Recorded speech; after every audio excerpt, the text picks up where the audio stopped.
By the end of this video, you will be able to set up Microsoft Visual Studio Code Editor on your computer. Create your first web page in your local. So finally the time has come for which you have been waiting for so long. That is, to create your first web page. But wait, before we proceed, to create our first web page, we need to install the code editor first. Code editor is a software used to view and write code on our computer. We will be installing Microsoft Visual Studio Code Editor, which is also called VS Code. VS Code is a lightweight yet powerful code editor and is the most widely used code editor among web developers. You may use any code editor as per your convenience, but for this training, we will be using VS Code Editor.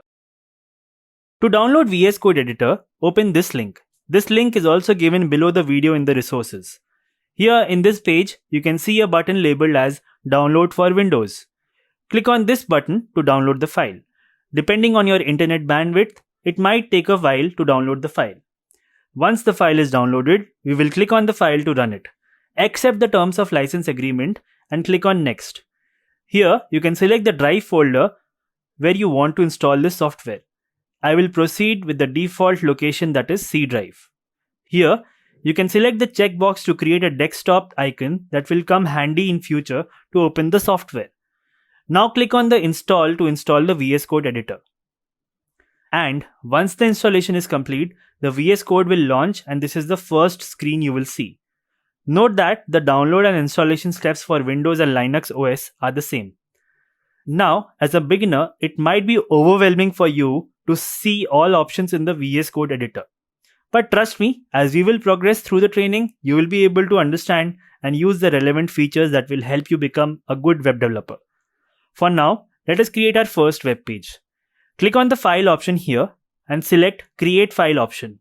This will open a new file in a new tab. We will type Hello World here like this and will save the file as hello.html. To save the file, we will again browse the File menu and will select the Save As option. Select the htdocs folder, which is inside the installed XAMPP folder. As mentioned earlier, your installation folder might be different, so you need to select the folder location accordingly. And from now on, whenever we refer to the C:/XAMPP folder location, it will mean your installation folder.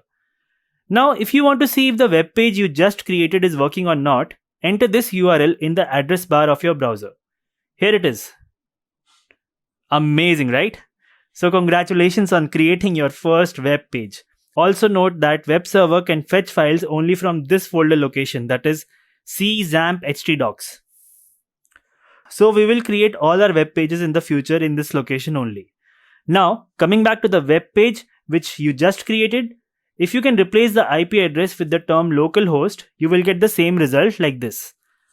Also, whenever we are working in our local environment, we act both as a web developer and as an end user. Now, why so? This is something that I will leave for you to find out. That is all in this video.